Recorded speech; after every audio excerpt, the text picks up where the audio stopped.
Хятадын шилдэг өгүүлэлгүүд. Зохиолч Жан Айлин. Хүсэл хясал. Маажаны ширээн дээр гэгэн өдрөөрч гэрэл асаатай даалуу шаржигнах чимээний зэрэгцээ дорж палан эрдний том жижиг шигтгэ нүдгэл болно. Тэнээлгэн татаж ширээний хөлд бэхэлсэн цайвар бүтээлэг цасан цагаан өнгөр гялтганана. Зяажигийн ингэр цээжинд хурц гэрэл тусчээ. Бүсгүй царайч энэ гэрэлд тодрон үзэгдэнэ. Намхан дух ташуу тайрсан үснэ түүний ялдам төрхөнд өнг зүс нэмэх мэт. Бүсгүй бодоггүй шахам уруулаад часуулан өнгөр тодолжээ. Аргаш самсан гизгэн мөрөн дээр нь сул асгарч хоёр гараа ширээн дээр тавьсан аж. Намхан дугуй захтай өвдгөө хүрсэн урд цэнхэр тэрлэг нь Европ загвартай даашинцтай их төстэй бөгөөд захан дээрээ тогтоосон чулуун хатгуур Индраны шигтгээтэй аймагтай нь тунчиг чамин хосолжээ. Зүүн баруун талын ширээн цуусан бүсгүйчүүд захандаа том алтан гинжтэй хар нөмрөг нөмөрчээ. Хятад Японы дайны үед Шанхай гадаад ертөнцөөс таслагдсан тул эндхийхэн санаан зоргоор гангарна. Эзлэгдсэн нутагт алт үнэд орж том бүдүүн гинжний үн тэнгэр татсан байлаа. Тэр үед гадуур хувцсан дээгүүрээ алтан гинж онжуулах маяг дэлгэрч гинжтэй хүн толгой гэдгээр алхдагсан. Ийм ч учраас Ван Зинвэн засгийн газрын сайд түшимдийн эхнэрүүд ийм гоёотой нөмрөг нөмөрхөөс өөр яаж дэгжирхэв? Энэ маяг баруун өмнөд нутаг бүр тодруулвал хар нөмөргийг ганган хэнцрийн дээдэд үздэг чүнцийнээс ихтэй. Харин ий хадагтай гэртээ байсан учраас нөмрөггүй байлаа. Энэ махлаг эмэгтэй нурууц их бие маш сайхан авч явна. Хадагтай Зяажити 2 жилийн өмнө Хонконгод байх ахуйдаа танилцжээ. Тэгэхэд ий овогт эхнэр нөхөр хоёр Ван Зинвэг дагаж Цунчинээс тийш нүүж очсон юм. Ван Зинвэн ойрын хүрээллийн Зэн Жунминд халдсны дараахан тэр засгийн газрынхаа сайд түшимдийн хамт Хонконг руу зугтаж гарсан юмсанж. Ий хадагтай дэлгүүр хэсэх дуртайч дайны үед Хятад хаа сайгүй бараа таваар хомсджээ. Иймээс лангуу дүүрэн бараатай Хонконг хэмээх деваажинд ирээд дэлгүүрээс нь гар хоосон гарсан удаагүй учир түүнд хань болж мань оюутны эхнэр Ван Зяажийг танилцуулжээ. Юм худалдаж авна гэдэг бүхэл бүтэн урлаг билээ. Хонконгийн их дэлгүүрт хүртэл үн буулган 8 айлцах учиртай. Хэл аялгыг мэдэхгүй бол хэд нугалсан үн төлнө.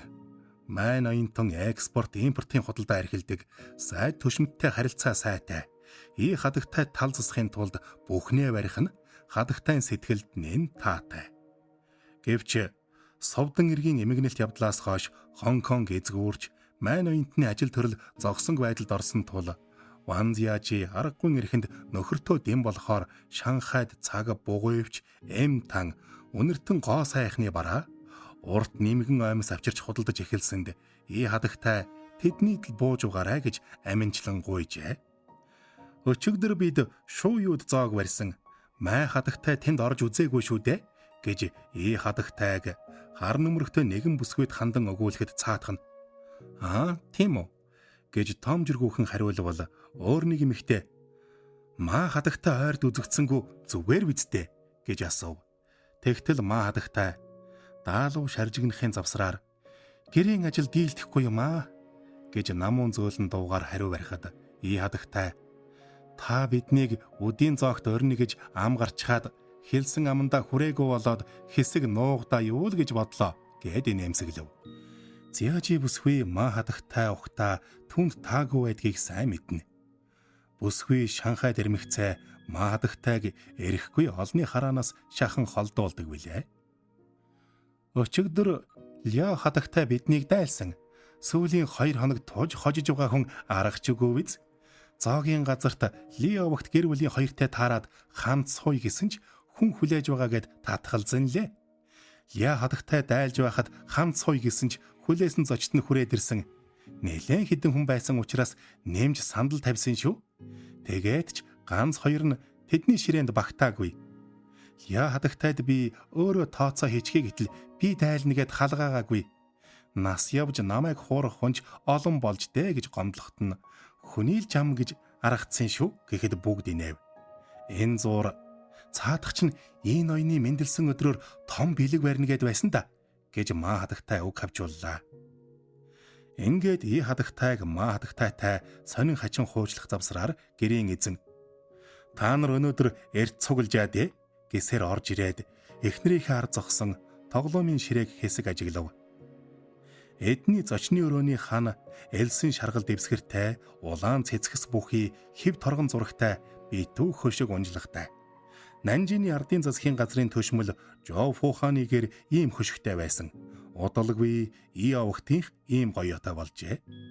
Европт ийм хөшиг дэлгэрээд удаагүй бөгөөд энэ хөшиг том цэлгэр цонхтой мэт санагдуулдаг давуу талтай аж. Гэвч Шанхайд дайн дажны улмаас хөшигний давуу олоход бэрхтэн учир тэгш хэмтэй хээ угалцтай урд хөшигтэй эдний их шиг айл нүднийг юм. Энэ ноёнтон урд хөшигний дэргэд улам намхан болсон мэт үзэгдэнэ. Европ маягийн саарл хослол оройгоос баг зэрэг халзарч буй энэ хүн цонхгор царайтай урт хянган хамартай. Хянган хамартай хүнийг буянтай чинэлэг гэлцдэг шүү дээ. Маа хадагтай таны бөгж хідэн каратын дорж палам шигдэхээ тэв 3. Пенфэн саяхан манайхаар зочлоод гарахтаа 5 каратын бөгж байна авах уу гэж асуусан шүү. Гэхдээ чолуун таних шиг тунгалаг биш тунцтай юм билээ гэж ий хадагтайг өгүүлэхэд маа хадагтай Пенфэний барааг дэлгүүрээ сайгаад олохгүй гэдэг шүү гэвэл Пенфэн өөрөө бараагаа хүргэдэг тэр нь ч амар юм билээ. Зармийг хэрглэж үзээд худалдаж авч болно гэсэн ховор живэр юмч харагддаг юм. Нөгөө хөх туяатай дорж палмыг та нар санаж байна уу? Нөхөр маань надад авч өгөөгүй шүү гэсээр нөхрийгөө ширв татаад одоо ч үнэн тэнгэрт хадаа биз? Ястай өөс хэвгөө чулуу байсан да. 1 карат нь л хідэн 10 лан алттай дүүж очиндгоо. Гэхдээ Пенфэн хөх ягаан дорж палм үнгүйцэн гэж дуугарч байсан. Гэхэд ий ноёнтон тэр хөх дорж палм 10 гаруй карат татаж байсан. Гэлээгээд ямар тагтааны өндөг биштэй чолоо шүү дээ. Бөгж болгоо зүүвэл маажаан тоглохтой мантаал болно шүү гэж тайвуухан хариулв. Ширээн цуусан хүн болгон үнэт эрдний шигтгэхтэй богж зүүсэн гагцхүү зяаж ил хаш бөгжтэй байлаа. Тиймдээч мэдсэн бол энэ бөгжөө зүүдгүй байж гэх бодол толгойд нэргэлдэнэ. Ий хадагтай чи тэр чулууг надад авч өгөөгүй л үнэн гэж гомцсон царай гаргаад 5 нүхтэй даалуу гаргавал маа хадагтай өдөөс харсан хар нөмөрхтэй бүсгүй баярлсандаа дуу алдан даалуугаа дэлгэснээр эхнэр нөхөр хоёрын маргааныг тасаллаа. Оноо тоолох зуур ий ноёнтон зяаж руу зэрвс хараад хаалга руу ялимгүй дохиход бүсгүй хар нөмөрхтнүүдийг тойруулж ажих уя золоор хинж ноёнтон тохисныг анзаараагүй шинжтэй. Зяажи даалуугаа тавиад цай балган бүр мартчихж 3 цагт хүнтэй уулзах ёстой шүү дээ. Энэ ноёнтон та миний оронд суун уу? Би удахгүй эргээд ирнэ гэвэл гэрийн эзэгтэй. Үгүй та хүнтэй уулзна гэж хэлээгүй шүү дээ. Гэд янз муутайхан дуурсанд сая хочсон хар нөмөрхтэй эмэгтэй зэрэглээ гэж бодсон юмсан гэтэл та явах гэж байдаг гэсээр илт барайв. Яа хадагтайг дуудах уу? Би ут цохиод ирье. Удахгүй хүрээд ирнэ үз. Та ирэхээр нь яваарай гэж ий хадагтайг хэлэхэд зяажи бугуун цагаа харж хүлээж амжихгүй л болов. Энэ ноёнт нь намайг орлоно биз? Нэг худалдаачинтай кофе ууна гэж тохирсон юмсан гэвэл ий ноёнтон би завгүй л явна. Дараа л та нар тань болъё гэсэн ий хадагтай. Тэгвэл яа ихэв Ван Зяажи явда хэмээн бүсгүйг нэг ангийн найз үчиг бүтэн нэрээр нь дуудаад та бидэнд өдийн зоогийн өртөө үлдлээ шүү хэмээв. Зочин нь дайлдаг ёс хаан байна. Май хадагтай Шанхайд ирсэн манай зочин шүү дээ гэж маа хадагтайг гайхан хэлэхэд гар нөмрөхтэй хажуудах эмэгтэй нь чи минь хүн хаацайлах дуртай шүү гэд инээмсгэллээ. Эмэгтэйчүүд өнгөн дээрээ эв найртай үзэгдэгч Зяажи тэдэнтэй нийлэхээс цэрвэндөлнө. Ий хадагтай түүнээс хавгүй эгчмэд боловч үеийн мэт харилцаатай. Түүний үеийнхэн ерөн залуу бүсгүүчүүдтэй найзархаж анхаарлын төвд байх дуртай. Боллоггүй яхав? Өнөө орой би та нарыг дайлъя. Энэ ноёнт нь та миний оронд суугаач те. Өгвөл би таныг орохгүй шүү гэж Зяажиг урайлгахын дуугарахад бусд нь энэ ноёнтон бидэнтэй суугаач. Нэг гар дутаад байна. ядаж эхлүүлээд бас л доо. Тэр хооронд маа хадагтай хүн дуудчихна гэвэл ноёнтон Анайл би үнэндээ амжихгүй нэ. Хүнтэй уулзах ёстой л доо гэж аядуухан дуугарав. Ий ноёнтон шиг цаг үргэлж завгүй явдаг хүн бидэнтэй тоглож суухгүй тодорхой шүү дээ гэж маа хадагтай гомдлоход Зяажид өөрийн ирэхгүй арай гадарлаагүй байгаа гэсэн эргэлзээ төрлөө. Энэ мөчөд ий ноёнтон байдлыг эерүүлэх санаатай энэд алдав.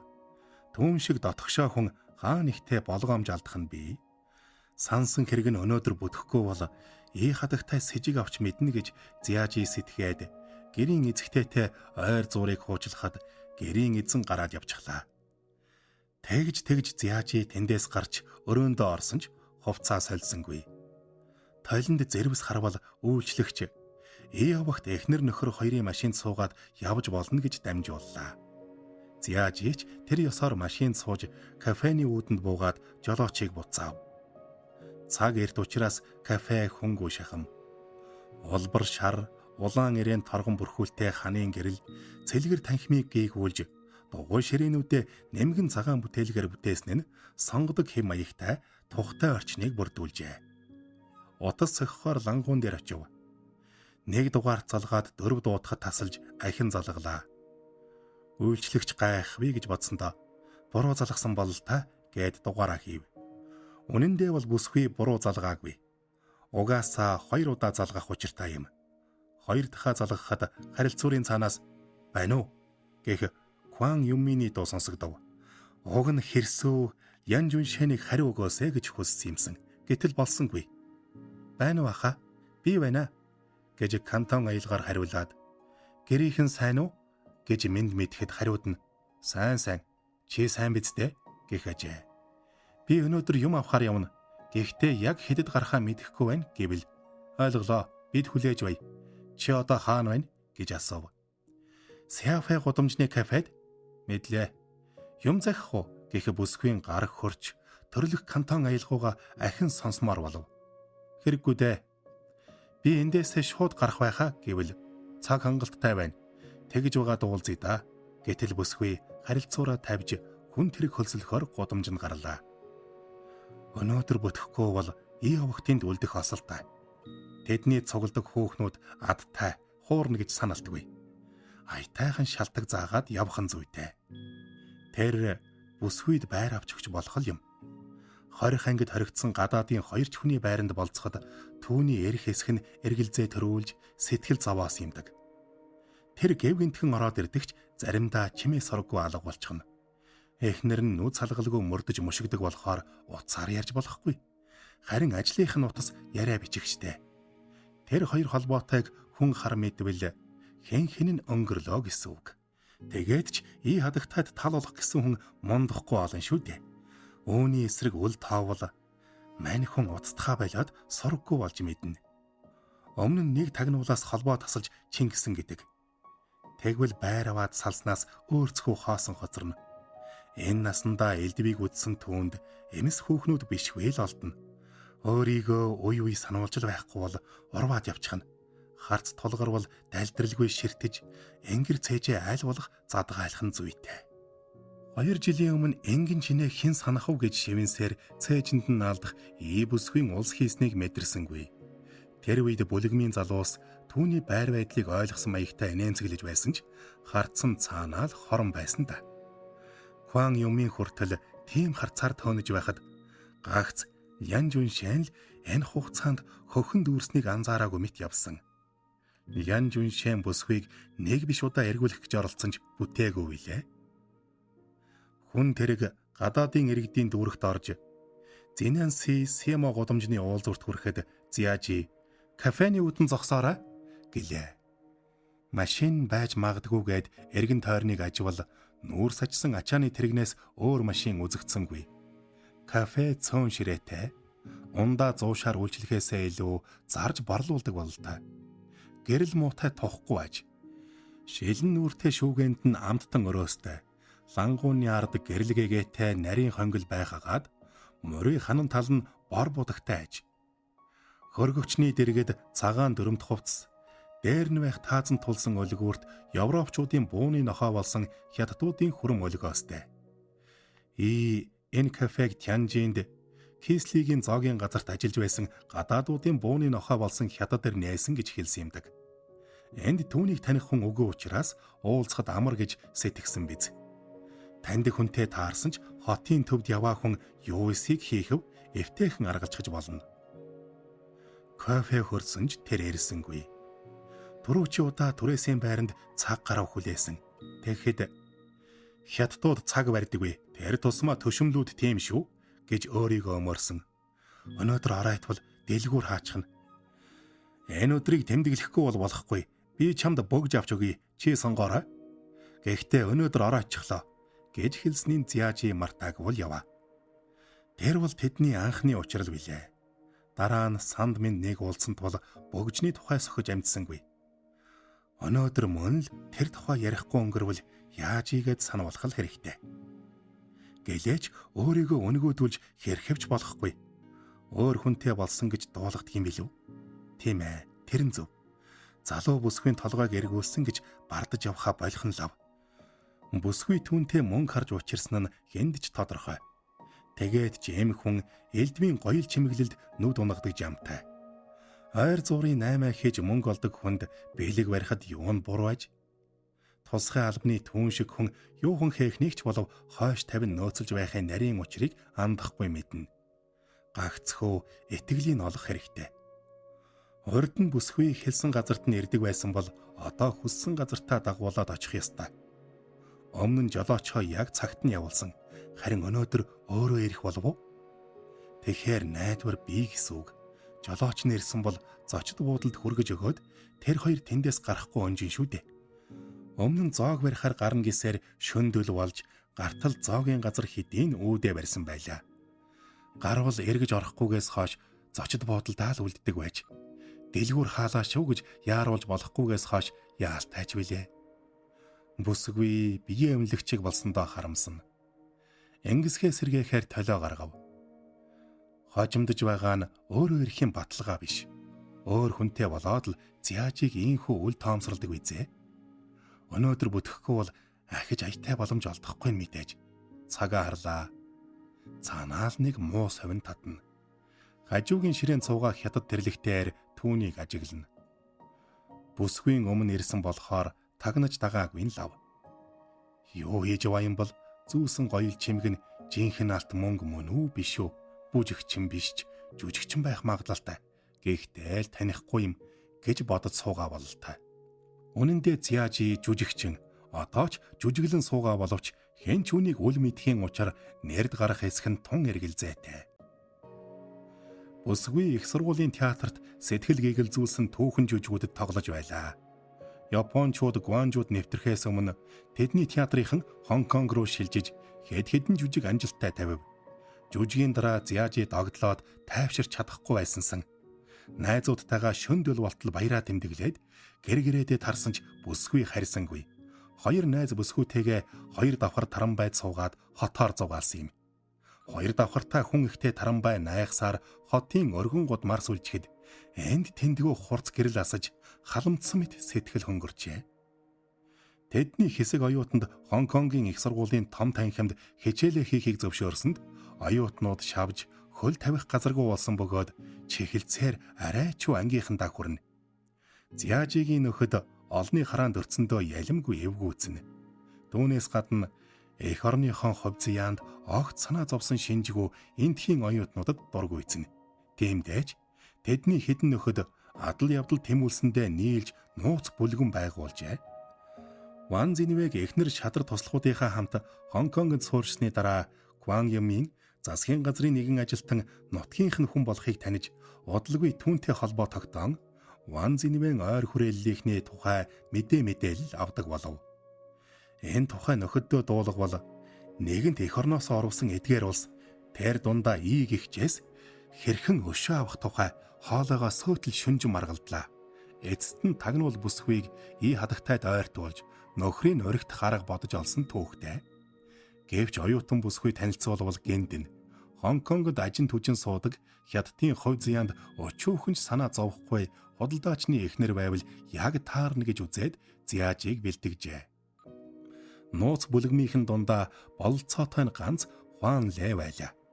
Чинэлэг айлын хүү болохоор санхүүгийн асуудлыг хариуцж яваад байр, машин түрээслэн шаардлагатай бүхнийг базаажээ. Түүнээс өөр машин барьдаг хүн үгүй учраас жолоочийн дүрд хувирв. Бүлэгмийн гишүүн Оун Линвэн Майн Оинтонд Кван Юмын түүний үеэлдүүд хувирлаа. Тэр өдөр Кваны нутаг нэгтэн Май овогт гэр бүлийн хоёрыг ий хадагтайтай танилцуулсны дараа Кван Юмын харж улмаар хоёр хадагтай Майн Оинтны машиныг хөлөглөн дэлгүүр хоршоо орохоор худалдааны Жунхуан дүрэгт хүрчээ. Зяажи бүсгүй энэ оюутантай мэдлэг төдий харилцаж байсан ч анх удаа тэднийд маажаан тоглохоор ирэхдээ өөрт нь сэм нүд унгаж буйг анзаарчээ. Гэвч мань хүн машид болгоомжтой. Зяажич эрчүүдийн харцан дөртөж явдгийн хувьд бие яаж авч явхаа сайн мэднэ. Ганцаардаж ганьхардгийг олж мэдлээ. Өөртөө чөлөө олгохгүй тааваараа дарс шимэх ирэхгүй энэ хүн цаг үргэлж ван зинвэ хизээ дуудах болоо гэж түгшээстэй. Хаа нэг гэртээ маажаан тоглож л сэтгэлээ сэргэн. Нэгэнтээ ий хадагтай нөхөртөө хослол хийлгэх дааваа авсан гэд хоёр хослол захиалах бодолтойгоо ам алдвал Зяажи танил ойдолчноо дурсаад авав. Ойдолчин ойрд шилжиж ирсэн хүмүүст ховц соёод завзай муутай суугаач энэ оюутныг дагуулж очиход Зяажид бол татгалзах чадахгүй аль болох түргэн оёод өгнө гэж тал заслаа. Ингээд явхдаа утасныхаа дугаарыг бичсэн цаасын үлдээгээд гарсанд ноёнтон ажлынхаа өрөөнөөс залгаж билээ. Тэр орой бороо зүсэрч Хуан Лэ бүсгүйг гэрт нь хүргэж өгөхөд бүлэгмийнхэн яавив гисээр бүжив. Амжилтын амтыг Зяажи тэгтэл анх амталсан тул тайзнаас бууж олны хараанаас мултрахыг хүссэнгүй. Шөнө хагаслан залуус наргиж цэнгэх хүсэлгүй учраас түргэн хоолнд ороод түр гарсан ч борооноор үүр цайтал зугаалжээ. Тэгэхдээ алстаа яах ийхээ ярьж тохироод хэн хөнгөө дууга хураав. Зяажич тэдний санааг ойлгожээ. Залуус анхнаасаа л үүнийг бодож төлөвлөсөн байлаа. Лай Сюзийн бүсгүй Ян Жуншаныг л бүсгүүчүүдтэй харилцаж сурсан гэдэгдээ гэсээр ам нээхэд Зяажи баахан эвгүүцсэнсэн. Бүтэлгөө хөөхнүүдэд дуртай Ян Жуншан байх тач яхав дээ гэж бодсон ч нэгэнд санснаа гүйцэхээр сэтгэл шулуудав. Бие золиосолж байгаагаа дургу яваагаа харуулж хэрхэвч болохгүй. Оройн бүжгэнд орвол Ян Жуншан тэгтлээ муу мухай санагдсангүй. Залуус нэг нэгээрээ тарахад Жуншэнтэй хоёул үлдээд жүжигэ үргэлжлүүллээ. Улмаар хэдэн өдөр өнгөрсөн ч ий хадагтай холбогдсонгүй. Тэднийх рүү залхтал ойрдоо зав муутай гэж янз муутайхан дуугараад дэлгүр орохгүй дараа залгая гэд тасалчхав. Сэжиг аваагүй байлтай. Нөхрөөсөө түүний дугаарыг олсон юм болов уу? Эсвэл Японоос муу мэдээ аваа юу? Ямар тач ий хадагтай 2-7 хоногийн дараа холбогдохдоо нөхрийнхөө хамт Хонконгоос явах гэж байгаагаа баяртай дуулгаж юмаа зэхэд ажил ихтэй хэмээсэн ч Майн Оинтны хамт Шанхайд ирвэл заавал манайд буун шүү гэд хамтдаа Нанжин орхсон. Тэнд засгийн газраа байгуулах боломжгүй хойно түр хүлээж л байхаас гэлээ. Энэ хэрэгээс болж Хуан Лэ эцэг эхээсээ бан хурджээ. Аав ээж нь түүнийг аль бүтэхгүй дуучин бүсгүйтэй нийлж мөнгө төгрөг цацлаа гэд хангамжийг багасгасанд оронд баригдав. Харин Зяажи аль болох Ян Жуншинээс зайтай байхыг хичээх боллоо. Жуншаны дэргэд сууж төвчихгүйг нь гадарсан залуусч бүсгүйтэй харт тулгархаас имэн. Би яста тэнэг амт юм да гэж өөрийгөө зөвхөвч яалтай. Ажиллагаа амжилттай урагшилж байгаад баярлсан улс бүсгүйг амралдан магтавч цаанаа ёжолж буй нээлт. Өдөр хоног урсахын хэрээр Зяажи Ян Жуншэнээр зогсохгүй бүгдээс нь жиирхэж эхэлжээ. Цагтаа дотн байсан анд нөхд нь генетхэн зайварч холдоод өөрийн сониучрахсан огт өөр харцаар сонжин шинжих мэт санагдана. Удалгүй Совдон иргэн эмгэнэлт явдлаас хойш далайн тээврийн зам нээгдсэн тул оюутнууд Шанхай руу буцах нь элбэгшив. Хятадын нутаг дайсанд эзэлэгдсэн боловч Шанхайд суралцах боломжтой байсанд бүсгүйч тэр зүг зорин тэмүүллээ. Гэхдээ энэ дэрээд бүлэгмийнхэн залуустай ахиж холбогдсонгүй. Лян Жуншинээс өвчин авчхаагүй байгаа гэхээс л эмээж байлаа. Гэтэл төдхөн бүлэгмийнхэн түүнийг олоод дуудхан тэр. Овогт гэх нэгэн ийг устгах тэдний нууц бүлэгмийн талаар тандж мэдээд сансныг гүйцээхэд хөрөнгө мөнгөөр саадгүй туслана гэж ам гарчээ. Зяажид үнэндээ зөвшөөрөхөөс өөр сонголт байсангүй. Энэ бүхэн дайл гэхэд ийтэй хамт байхдаа л зовлон шаналлаа халуун бүлээн усаар угаах мэт төр чатууга мартагнаж цэвэрших мэт болдог шүү дээ. Түүний дэрэгдэл амьдрал утга учиртай шиг санагддаг билээ. Кафений үүдэнд тэднийг бүлэгмийн хүн зогсож байх учиртайсан. Тэр хүн ийгийн машин эрмэгц мэдэгдэх үүрэгтэй. Гэлээж Зяажиг кафед явж ороход үүдэнд нь хэнч байсангүй. Эргэн тойрон алган дээр тавьсан мэт илхэн үзэгдэх. Эсрэг талын театрын ойролцоо байрлсан биз. Тэгээд ч театрын үүдэнд хүн хүлээж зогсоо нэгнийг тагнуул туршуул гэж хэнч сэжиглэхгүй. Гэхдээ театр кафегаас зайтайхан тул машин цугаа хүнийг тогтоож ажиглах боломжгүй. Зэрэгэлдэх гадаад эзэнтэй арьсан эдлийн дэлгүүрийн өмнө төдхөн ачааны тэрэг ирж зогслоо. Тэрэг нэвдрээд жолооч засахаар хамрын сөхөв. Тэгшхэн халимагтай 30 гаруй насны жолооч хэр бөхөлдсөн царайгаа харуулахгүй ч танихгүй хүн болох нь тодорхой. Ажиллагааны нарийн ширээнийг бүсгүйд хилээгүй ч яагаад чимб бүлэгмийн машин биш гэдгийг зөнгөөрөө мэдрэв.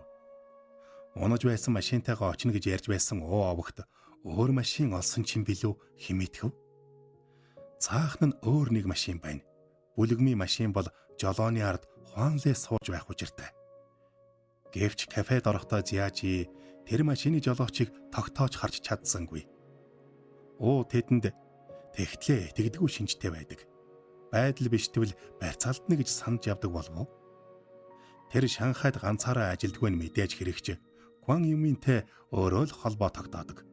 Бүлэгмийнхнийг эсэргүүцлийн хөдөлгөөнийхөнтэй нэгдэх хүсэлтэйдээ тэднийг сорж шалгаж явах нь энэ визээ.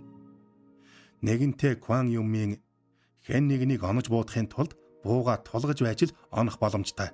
Холоос буудаад онох ямар ч баталгаагүй. Кинонд л тэгдэг гэж тоглоом шоглоомор хэлсэнсэн. Бүсгүйг тайвшруулах гэсэндээ ингэж хэлсэн байж болох ч юмыг яаж мэдгэв. Буудалцаан эхэлвэл эрэмдэг болоод хоцрох юм билүү? Тэгснээс үхсэн нь шулуун. Ийм бодолд хөтлүүлсэн бүсгүйн сэтгэл дэнслэнэ. Тайзан дээр гарахын өмнө догдлох нь гарцаагүй ч гарч ирсэн хойно уужран тайвширна. Хүн хүлээн гэдэг бэрх аж. Эрчүүд ядахна тамхи татаж цаг нөхцөөдөг бол эмэгтэй хүний хувьд юу хийхээ үл мэдэн гэгэлзэнэ. Зяажи цүнхнээсээ үнэртэй ус гарган таганд нь бэхэлсэн нарийн мотор чихнийхээ ард талд түрхвэл сэрүү татан хоосорсон сэрэл мэдрэмжийн цочоон сэрэн. Ахиж түрхвэл цэцгсийн анхлаг хан хийв. Цуваа тайлаад бугуйнда түрхэхдээ ийгийн машин ир зогсохыг хормын бялууны үлгэр завгаар өрсөн шилэн хоргоны цаанаас олж харлаа. Ийгийн машин нүүрстэй чиргүүлгүй хөнгөн явдаг хотын цөөхөн машины нэг. Цов цүнхээ аваад гадагш гарахад жолооч хаалга нээхээр хүлээн зогсно. Ий харин бүхээг дотор суухаж хожимцон дөршөөгөөрэй гэж зөөлөн дуугарахад бүсгүй чимээгүйхэн орж суулаа. Жолооч суудалдаа суухад ий Фергюсны гудамж руу гэж тушаав. Өмнө нь тэр хоёр тэнд учирсан шүү дээ. Замаараа алт мөнгөний дарахнаар ороод гарыг болох уу гэж бүсгүй намуухан дуугаар асуугаад эмгээ янзлуулах гэсэн юм эндээс ойрхон чамайг ирэхээс өмнө ороод гарыг гэж бодсон ч зөрчихвээ гэд хүлээж суулаа. Удаан хүлээлээ шүү гэвэл ий инээмсэглээд хөршөөгөөрэй доо. Ажилтай байлаа. Гарах гэтэл хоёр хүн ороод ирсэн болохоор уулзахаас өөр арга байсангүй гэд жолоочд хандан буцаад иргээрэй гэв. Чамтай уулзах мөн ч хэцүү юм аа. Танайд бол хоёр үгч солих аргагүй. Би ерөөсөө Хонконг руу буцлаа. Хөлөг онгоцны тасбар аваад өгөөч гэж урамгүйхэн өгүүлвэл нөхрөө санаад бууцах нэ дээ гэв. Манай нөхрийг дорсохгүй байж болно да. Намайг уурлуулах гэж зориуд хэлж байна уу?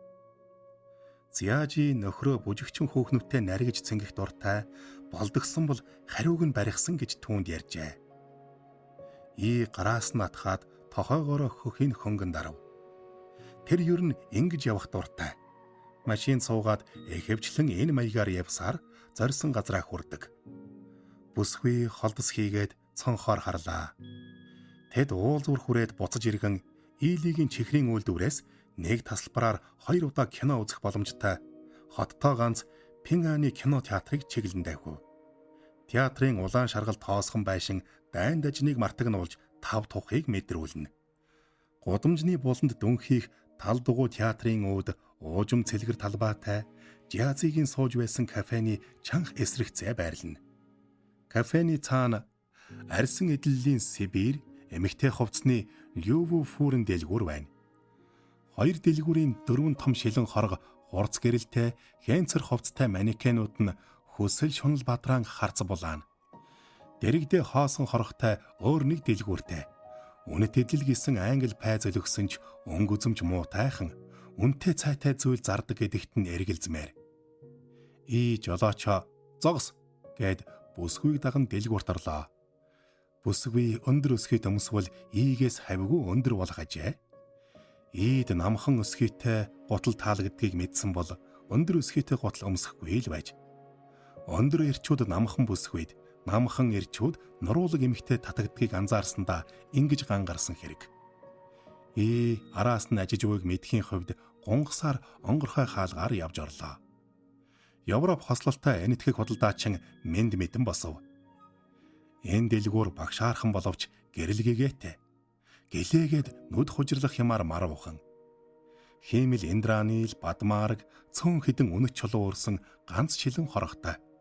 Зяажи цүнхнээсээ лирийн хэлбэртэй Бадмарг, навчин хэлбэртэй дорж балам шигтгээтэй эмгээ гаргаж үзүүлэхэд худалдагч унсан шигтгээнийх нь оронд ижилхэн шигтгээ хийж өгч боллгүй яах вэ гэж англиар хариулвал бүсгүй үнөртөг хизээ бэлэн болохыг асуулаа. Тэгтэл гинэтхэн хайтайхан бөгж байна уу? Асуудаа гэж ам гархан тэр. Японд сурсан тул англи хэл мэдэхгүй орчуулагчтай явж сурсан өндөр албан тушаалтан. Бүсгүй хүлээзнээд бөгжөөр яах нь гэж асуувал би чамд дорж палам шигтгээтэй бөгж дурсах нь гэж амласан шүү дээ гэд инээмсэглэв. Бүсгүй хэсэг тайнгэлзээд танайд дорж палам шигтгээтэй бөгж бий юу гэж намуухан дуугаар асуувал энэтхэг гэрийн царай гийж 2 давхраад хараад хиндүү хэлээр хашгирч ирсэн 2-ыг дээш урилаа. Дээш хөтлөх шатны наан шар будагтай модон таславч босгожээ. Гэрэл муутай шатны хонглоор өгсөөр 2 давхрын завсар тогтжуулсан тагтан дээр гарахад дэлгүүрийн танхим бүхэлдээ тодрон үзэгдэнэ. Үүдний зүүн талд жигүүртэн шувуу цэцэг жимсээр хээлсэн том жижиг 2 толин дээр баатай ноён тунд эд баялаг элбэг хангалуун амьдралыг хүсэн ёроож Жим Мау Кун дурсахв гэж сийлжээ. Энэ толийг дэлгүүр нээхэд дурсгасан бол та. Түүнээс гадна галт шувуу цэнээр хээлсэн өөр нэг босоо тол байна. Тагтны хар модон ханан тулгсан бичгийн ширээн дээр утасны аппарат ширээний гэрэл тавиастай. Хажууд нь хулдаасаар бүтээсэн бичгийн машинтай жижиг ширээ байхагаад намхан бүдүүн энэтхэгээр мэд мэдэн босоод сандал дөхөөлөв. Бүдүүнээр нүүрс шиг тасхар царайтай, махлаг сардхар хамартай. Хятадууд ийм хамартай хүнийг арслангийн хамартай гэдэг. Та хоёр бөгж сонирхож байна уу? Сууцгаа гэсээр буланд тавьсан ногоон хамбан оруулах бүхий хаалгатай хуучин жижиг сейф руу эргэлээ. Үнэт эдлийн дэлгүүрч гэж дээ хэмээн санаашрахад үл тоосон шинжтэй суун. Харин Зяажи баахан эвгүүцэн. Сүүлийн үед Шанхайд дэлгүүр нэртэйч хар зах дээр валют арилждаг нууц газрууд бий болсон гэлцдэг. Чухамда кафегаас холгүй байх энэ газрыг онлон сонгожээ. Шатаар өсөхдөө Зяажи эр хүний хувьд төрүүлж буун гэдгийг мэдэж байлаа. Ийм нөхцөлд түүнийг буудан хорооход ядах юмгүй. Тэр хоёрыг дэлгүүрт ороход 2 хүн гарч 2 эрэгтэй цамцны хавчаар тэргүүтэн сонгож харагдсан. Дэлгүүрт ороод Зяажид элдвийг бодох сөхөө байсангүй. Бүлэгмийнхэн цагийн тааруулж дэлгүүрт орж ирэх учиртай. Үүдэнд удаан эргэлдэвэл ийгийн жолооч сэжиг аван шүү дээ. Иймээс цагаа сайтар тооцож тохиромжтой үед нь орж ирэх нэн чухал. Эсвэл арьсан хөрөмтэй шилэн хоргийг сонирхож үүдэн зогсох машины араар нуугдж болох юм. Зяажи ширээн суугаад тэсгэлгүй доош харав. Шилэн хоргоны дэргэд хөнгүй, хорог хоосон бөгөөд гэрэлгүй тул гудамж илхэн. Уулзвар дээр ир зогссон машины доод хэсгэл үзэгдэнэ. Дэлгүүрийн үүдэнд ирсэн ч орлоггүй эргэлдэх хоёр эрэгтэй жолоочоос гадна Игийн анхаарлыг татжээ. Богж үдсээр хэр удаа мэдэхгүй шүү дээ. Игийн жолооч бие хамгаалагч болохын хувьд тэр хоёрыг эргэлдэж додгош орвол саатуулах нь зүйн хэрэг. Нэг нь Лайс үйзэнтэй эмэгтэй хувцсны дэлгүүрийн хоргоны урд зогссон бол дээрсэн. Тэгвэл сэжиг авахуулахгүй. Эмэгтэйчүүд гоё хувц сонирхон шилэн хоргонд хэдэн цагт хамаагүй наалтах нь бий. Тэгэхэд эрэхтэй нь ийш тийш хараачлан хүлээж байхад ёр гимгүй. Төлөвлөгөөний нарийн ширийн түнд хамаагүйг мэдгч цааш та чухам яах ёстойгоо огтхонч мэдэхгүй суугаага гинтхэн ухаарав. Хизээ мэдгүй тесрэх аюултай дарьтай торхон дээр сууж буй мэд санахад хөл хөшнө. Тэднийг угтаж дээш дагуулж гарсан эрэхтэй эргээд буужээ.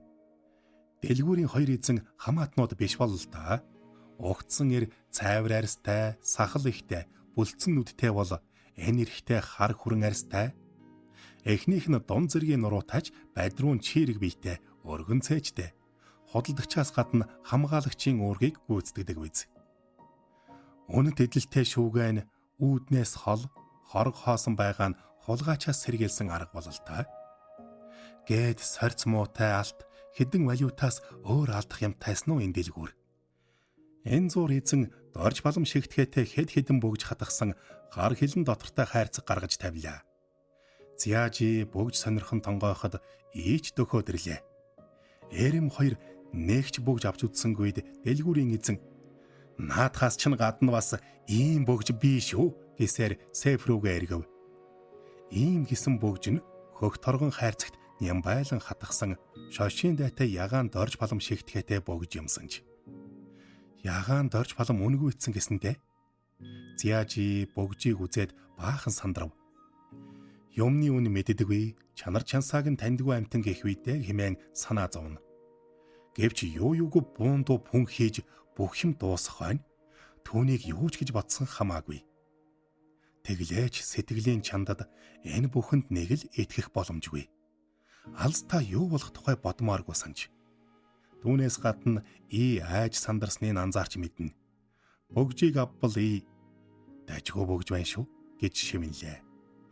Энэ мөчөд нэг давхрын үүд хорог хоёр зэрэг нээгдэж, хоёр алд өндөр өргөн томцхон хагарвуу гэлтэй гэнэтхэн бүлийн сэвшээ үлээв. Дэлгүүрт нам гүмхэн агаад хотын гудамж машин тэрэгний түчигнэн тэртэгээс дуулдах төдий. Дайны үе болохоор дохиод угарах нь ховор аж. Анир гүм арчин өдөн хөнжил шиг амьсгал боон дарахад Зяажи өөрийгөө дуг хийсэн шиг саналаа. Зүүдэнд нь ямар нэгэн үйл болох учиртай. Гэхдээ зөвхөн зүүдэнд. Бөгжийг гэрэл дойртуулж шинжвэл зэлгэр цонх шилэн хаалгаар нэвт тусах өдрийн гэрэл харанхуй тактыг хар цагаан кино гаргаж буй театрын дэлгэц болгон хувиргах мэт. Кинон дээр баригдсан тагнуулын цусыг урсган эрүүдэн шүүхэж. Зяажи баг байхын л ийм үзэгдэл дургүйсэн. 6 каратын шигтгэе шүү. Та зүгээд үзээч гэж дэлгүүрийн эзнийг дуугархад энэ орчинд энэгшин дасснаа мэдрэв. Цэний дэлбэтэй босоо талинд хөлн ойж харагдана. 1001 шөнийн үлгэрийн ид шид биелэх нь энэ үү? Бөгжийг зүгээд чулууг нь эргүүлж тойруулан ажив. Багшаархан шигтгэе хомсных нь гялгар лакнаас ялгүй бүдэгч гэрэл ойлгон гялтганаж үлгэрийн мэт улаан ягаан туяа цацруулна. Жүжиглэж байгаа нь харамсалтай.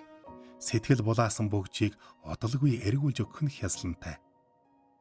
Ямар байна гэж ийг асуухад чамд ямар санагдаж байна гэж хариу асуулаа. Би ямар чулуу мэдэх биш.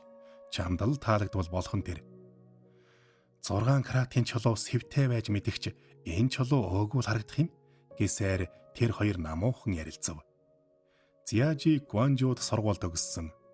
Шанхай бусад хотоос төрүүлж олон улсын худалдааны бомб хот болсон ч энтхийн сургуульд Хонконгийнхтай харьцуулахад англи хэл заадаггүй.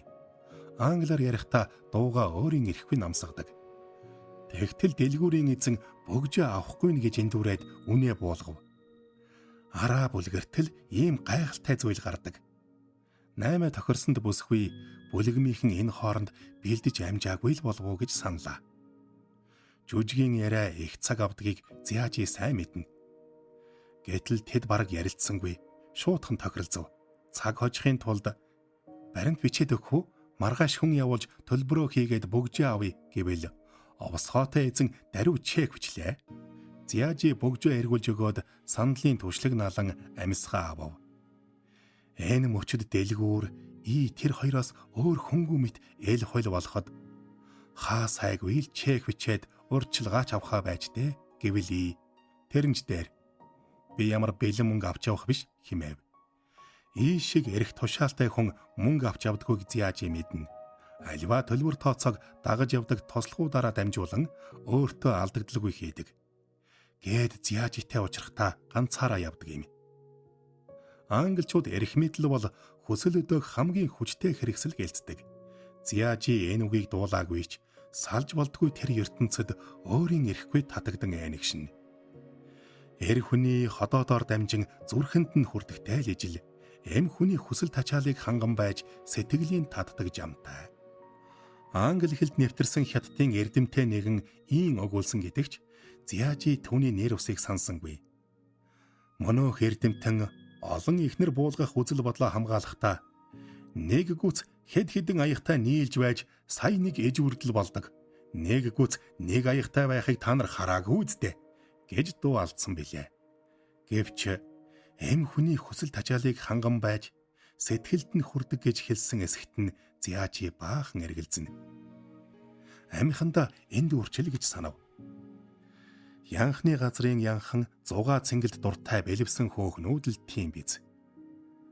Зяажигийн тухайд Ян Жуншинтэй өнгөрүүлсэн шөнөөс хойш түүнийг үзэхэ байсан нь үнэн. Ян угаас муу нэртэй Зяажиг үггүй зөвшөөрсөнд эмээх шиг болсонсон. Сэтгэл алдраагүй л байлтай. Гэлээгээд харь хөндий хүн шиг ханддаг гэвэл үгүй шүү дээ. Бүсгүй урд нь дурлаж үзээгүй учраас гайр сэтгэлийн халуун дулааныг мэдрээгүй явлаа. 15 тагаас хойш залуусаас дөлж явсан түн шиг бүсгүй толгойг эргүүлнэ гэдэг бэрх. Кван Юмын татагдсан үе бийж бусдаас ялгаагүй нь мэдсэн хойно одоо өшөж хорсон. Харин ийгээс бол айж имээсэн. Хоёулахна байхдаа алдаж энтэхвэ гэсэндэ бие чангалаад мэдрэмжээч хавдраад өнгөрсөн. Дараа нь игийн гэрт эргэж ирэхдээ Зяажи юмл бол давхин цочиж байлаа. Тэднийх орой унтдаг тул арай гэж өрөөндөө ороод тайвшруулах юм ууж байж унтсансан. Кван Юмын жижиг шилтээ тайвшруулах юм өгсөн ч айл болох баг уугаарай гэж загчээ. Зяажигийн нойр хулжаагүй ч тайвшруулах юм ууж байж унтана. Өвхөл амьдралын торгон заагт гинэтхэн ийтэй хоёулахнаа үлдсэн шиг санаад сэтгэлийн нууцхан айнагшилд автаж буугаа мэдрвч хайртай дуртай гэж хэлэмгүй. Гэсэн ч гониг тайхан мишээх өөдөөс нь харсангүй. Нас хивээсэн хойноо энэ бүсгүйтэй учирна гэж тэр даанч төсөөлсөнгүй. Бүсгүй түүний эрх мэдэл татагдсан нь мэдээж.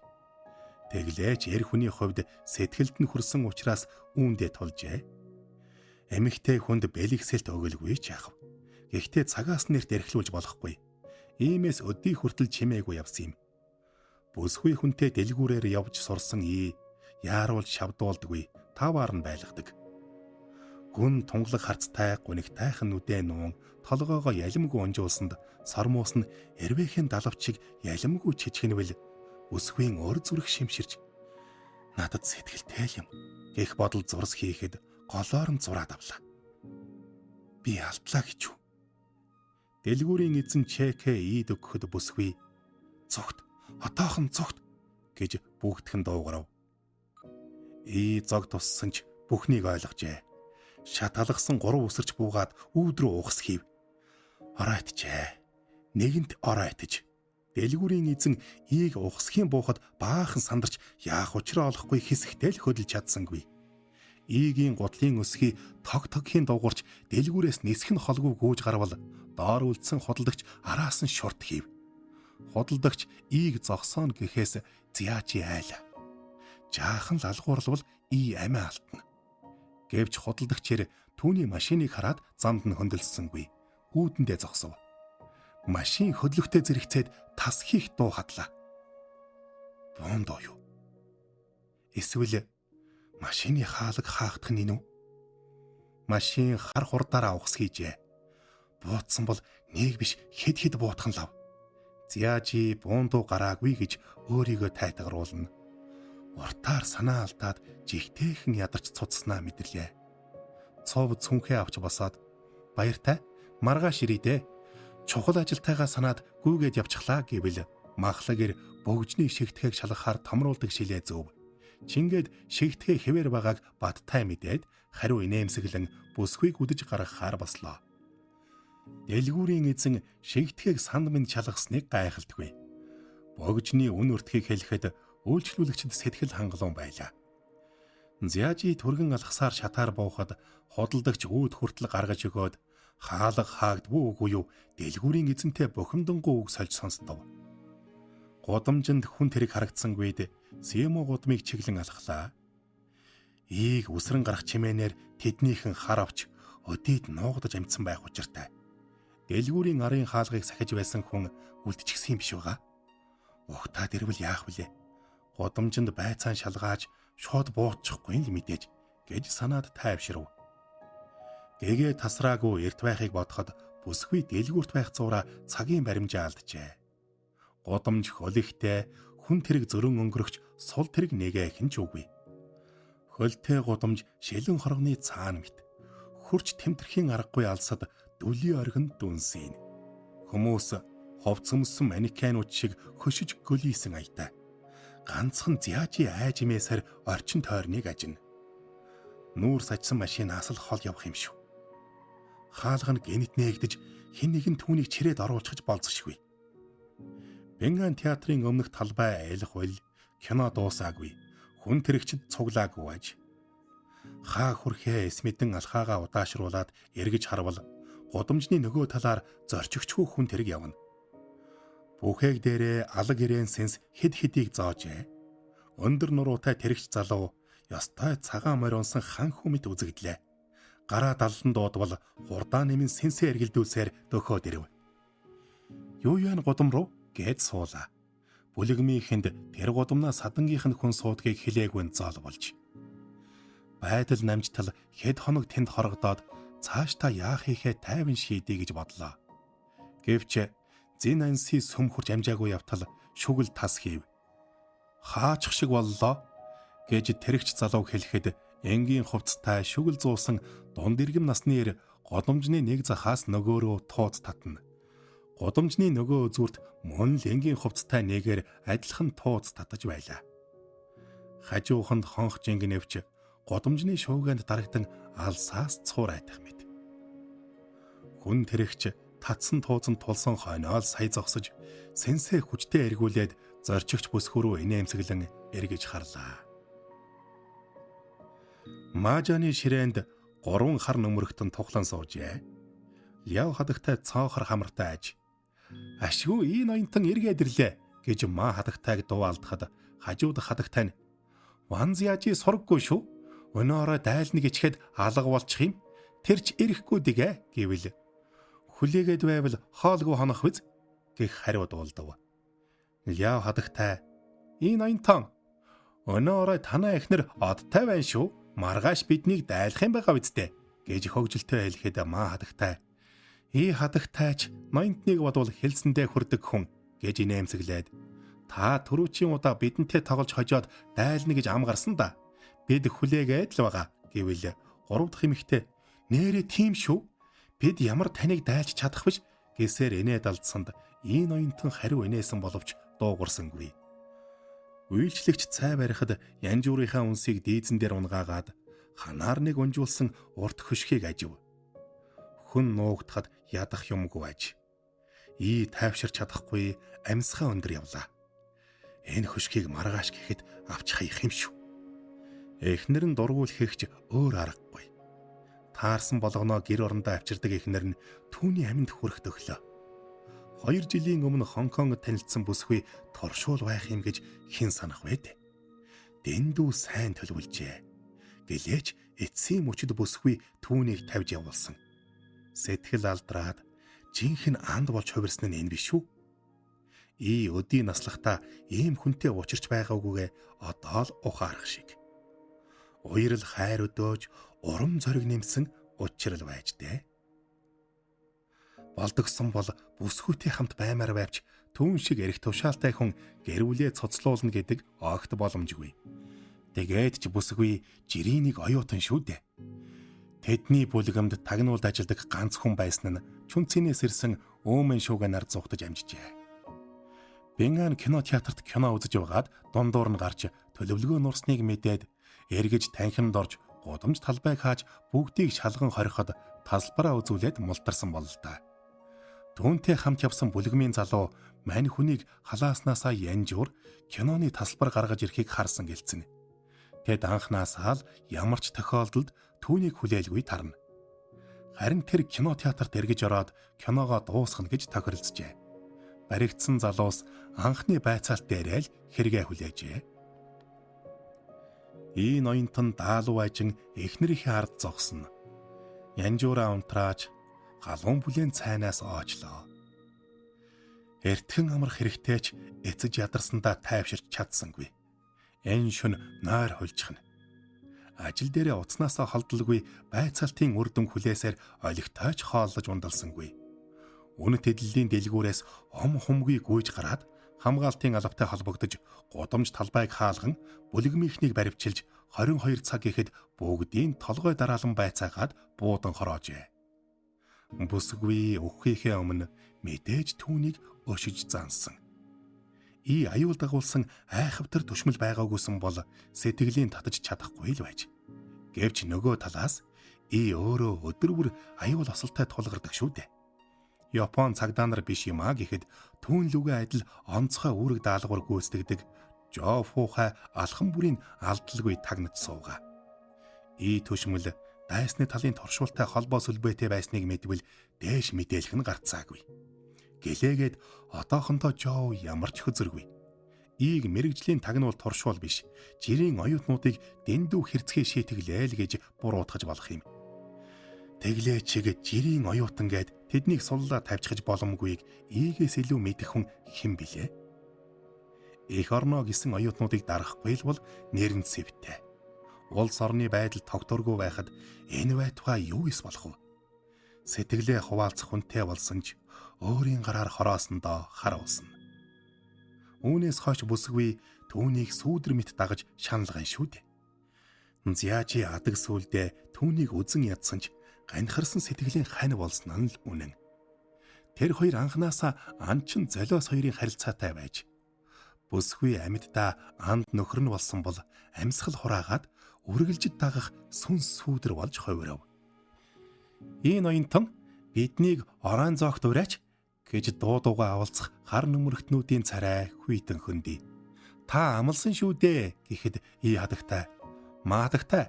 Таач бас биднийг дайлна гэж ам гарсан да гэсээр нөхрөө өмгөөлөв. Танаа эхнэр аргагүй л хүний хань юм ноёнтон гэж маадагтайг нэмсгэлэхэд өөр нэг нь тэгээд ноёнтон биднийг орих уу гэд салж өгөхгүй шалах ажээ.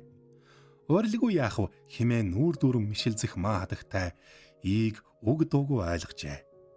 Гэрийн эзэн Зяажигийн хамт гарч яваад шүн дундуур эргэж ирэхдээ сэтгэл тун тогтворгүй байж ядсан шинжтэйг өөр юу гэж тайлбарлах вүлээ?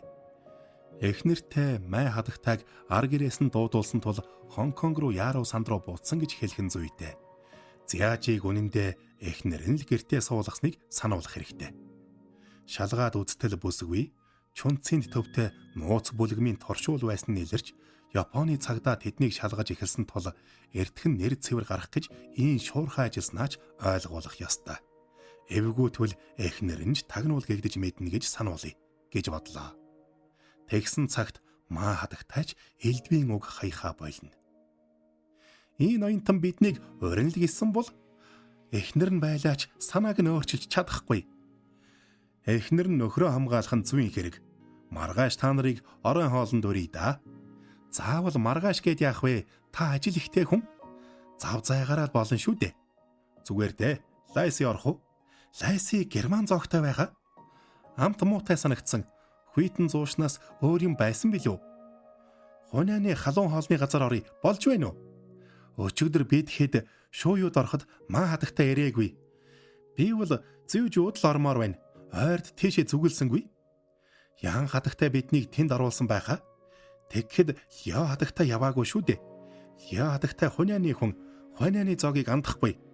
Сичван хунианы хоол дэндүү халуун шүү. Халуун ногоогоо багахан хий гэж тогоочт нь хэлдэг байж. Халуун юм идэхгүй бол тийшээ орох хэрэг байна уу? Гэж эмэгтэйчүүдийг инээдхөөр болгоцоор чимээгүйхэн гарлаа. Төгсөв. Орчуулсан Бат Эрдэнийн гэрлээ.